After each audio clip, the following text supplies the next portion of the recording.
Assalamualaikum warahmatullahi wabarakatuh. Alhamdulillahi rabbil alamin.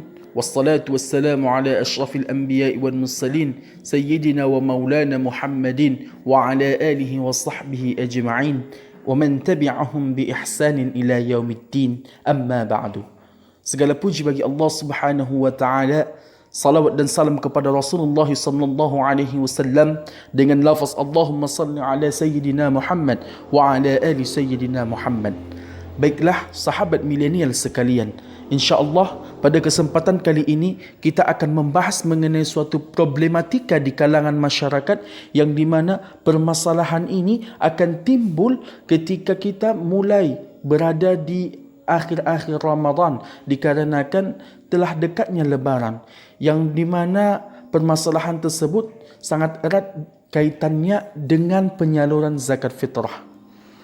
Timbul permasalahan atau problematika di kalangan masyarakat yang di mana mereka bingung apakah penyaluran zakat itu dengan uang atau dengan makanan pokok kebiasaan di daerah tersebut. Maka kita melihat di dalam beberapa kitab-kitab fiqh seperti dalam kitab Al-Majmu' Syarah Muhazzab menyatakan bahwasanya ulama terbagi kepada dua pendapat. Yang pertama dikatakan pendapat jumhur atau pendapat mayoritas yang dipelopori oleh Imam Al-Malik, Imam Al-Syafi'i dan Imam Ahmad bin Hanbal.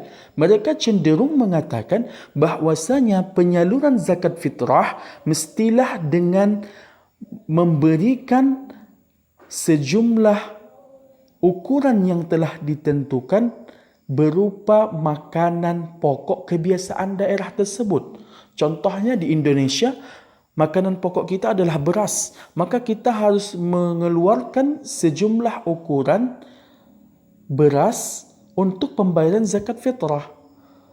Kita mengetahui bahwasanya dalam mazhab Syafi'i, zakat fitrah itu ukurannya adalah 2,7 kg. Yang di mana seseorang yang mengaku bermazhab Syafi'i haruslah mengeluarkan sejumlah 2,7 kg beras yang di mana disalurkan kepada mustahik zakat untuk membayarkan zakat fitrahnya pada tahun itu. Kemudian di dalam beberapa permasalahan atau di dalam waktu ini banyak sekali orang-orang yang menyalurkan zakat itu dengan uang, sehingga ini cenderung menjadi sebuah problematika. Apakah boleh menyalurkan zakat dengan uang? Maka jawabannya sesuai dengan yang dituliskan di dalam kitab Al-Majmu' Syarah Muhazzab mengatakan adanya ulama yang membolehkan penyaluran zakat fitrah dengan membayar sejumlah uang seukuran dengan zakat yang akan dikeluarkan.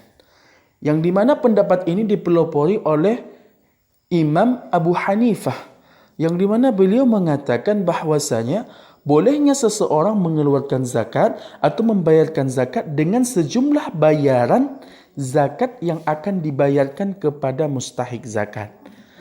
Maka apabila seseorang ingin membayarkan zakatnya dengan uang, maka itu adalah sesuatu yang dibolehkan dengan cara berittiba' atau bertaklid dengan mazhab Imam Abu Hanifah. Namun ada beberapa hal yang perlu kita perhatikan. Yang pertama adalah di dalam mazhabul jumhur, yaitu mazhab yang dipelopori oleh Imam Syafi'i, Imam Malik dan Imam Hambali, menyatakan bahwasanya zakat yang dikeluarkan itu adalah zakat berupa makanan pokok yang dimakan di daerah tersebut. Sedangkan kalau Imam Abu Hanifah membatasi zakat fitrah itu dibayarkan hanya kepada 4 jenis saja. Yang pertama yaitu hintah atau gandum, yang di mana gandum itu sudah dibersihkan kulitnya. Kemudian yang kedua syair atau gandum juga, tapi belum dibersihkan kulitnya. Yang ketiga tamar atau kurma. Yang keempat adalah zabib atau kismis, yang dimana apabila seseorang itu ingin membayarkan zakatnya dengan uang, yang dimana secara tidak langsung dia bertaklid dengan mazhab Imam Abu Hanifah, maka semestinya lah dia mengetahui perkara ini, yaitu uang yang dia bayarkan tersebut bukanlah seukuran bayaran yang harus dia bayarkan di dalam mazhab Imam Asy-Syafi'i. Contohnya, Imam Asy-Syafi'i mengeluarkan dalam membayarkan zakat itu adalah 2,7 kilogram. Maka bukan berarti kita membayar sejumlah 2,7 kilogram. Misalnya 2,7 kilogram beras itu harganya adalah 27.000. Maka kita mengeluarkan 27.000. Bukan seperti itu. Kita mengikut kepada pendapat Imam Abu Hanifah. Jadi dalam pendapat Imam Abu Hanifah tersebut, yang dibayar zakatnya itu, pembayaran zakat itu hanya 4 macam. Yang pertama hintah, yang kedua syair, yang ketiga tamar, yang keempat zabib.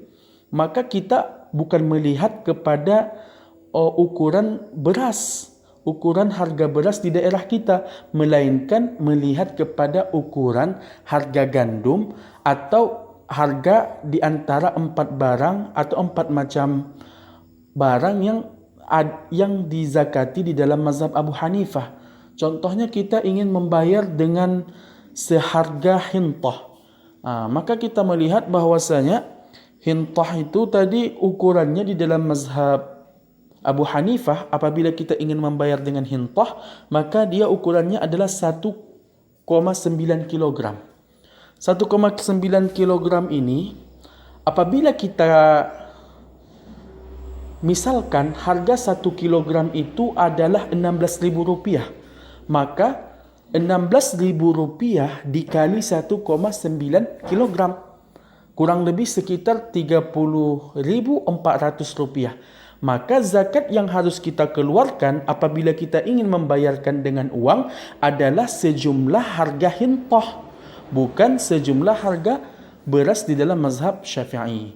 Maka ini merupakan sesuatu yang harus diperhatikan oleh masyarakat yang ingin membayarkan zakat fitrah dengan uang. Dikarenakan apabila seseorang atau masyarakat di kalangan kita membayarkan zakat fitrah dengan menggunakan metode mazhab Imam Abu Hanifah, yaitu dengan menggunakan uang, namun dia membayarkan dengan sejumlah harga beras di dalam mazhab Imam Asy-Syafi'i, maka secara tidak langsung dia telah melakukan talfiq mazhab, yang dimana tindakan talfiq atau mencampur aduk mazhab ini merupakan sesuatu yang batil dan dilarang oleh mayoritas jumhurul ulama.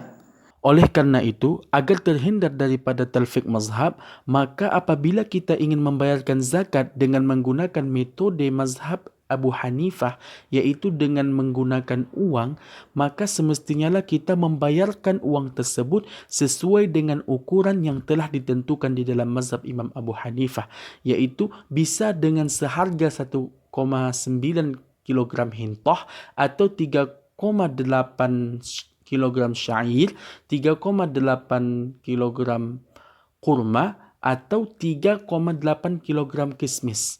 Sehingga apabila kita mengikuti metode yang telah ditentukan oleh Imam Abu Hanifah, maka kita mengikutinya secara keseluruhan, tidak mencampur aduk mazhab, yaitu dengan metode pembayaran Imam Abu Hanifah, namun ukurannya menggunakan mazhab Syafi'i.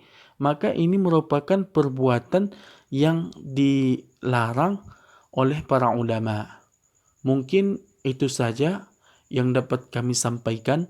Wabillahi taufiq wal hidayah wa ridha wal inayah. Assalamualaikum warahmatullahi wabarakatuh.